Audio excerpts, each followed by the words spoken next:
Hi மக்களே, welcome to Sri Laksha web சேனலுங்க. இன்றைக்கி பன்னீர் 65 hotel ஸ்டைலில் வீட்டில் எப்படி பண்ணுறதுன்னு பார்க்கலாம். இதுக்கு பன்னீரை முதல்ல ஃப்ரிட்ஜிலேருந்து எடுத்து வச்சுருங்க. 1/2 ஸ்பூன் தனி மிளகாத்தூளுங்க. வீட்டு மிளகாத்தூள் போடலாம், ஆனால் அந்தளவுக்கு காரமாக டேஸ்ட் வராது. ஸோ நான் தனி மிளகாத்தூள் 1 ஸ்பூன் போட்டுக்கோங்க. 2 ஸ்பூன் மைதா, 1 ஸ்பூன் அரிசி மாவுங்க, கொஞ்சமாக உப்பு மஞ்சத்தூள் போட்டு பெசரி வச்சுக்கோங்க. உங்கள்கிட்ட மைதா மாவு கூட கடல மாவு கூட போட்டு பெசரி வச்சு பண்ணலாம், நல்லா தாங்க இருக்கும்.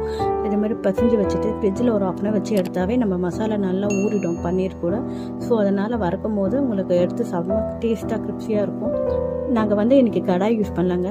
இன்றைக்கி தோசை தாவால் கொஞ்சமாக எண்ணெய் ஊற்றி வறுத்து எடுத்துருக்கோங்க. நீங்களும் இதுமாதிரி ட்ரை பண்ணி பாருங்கள். திருப்பி போட்டு இதுமாதிரி வரங்க மசாலா எல்லா பக்கம் போட்டு கோட்டாகி வர மாதிரி நல்லா முறு வறுத்து எடுத்தால் சூப்பரான பன்னீர் 65 எடுங்க. நீங்கள் நிறைய எண்ணெயில் ஊற்றி கூட முறு எடுக்கலாம். ஆனால் மசாலா பாதி எண்ணெயில் இறங்கிடும். அந்த எண்ணெய் திருப்பி ரீபாயில் பண்ணால் உங்களுக்கு உடம்புக்கு தாங்க கெடுது.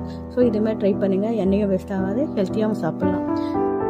தொடர்ந்து நம்ம வீடியோ பார்க்கறதுக்கு சப்ஸ்கிரைப் பண்ணுங்கள், லைக் பண்ணுங்கள். தேங்க்யூ.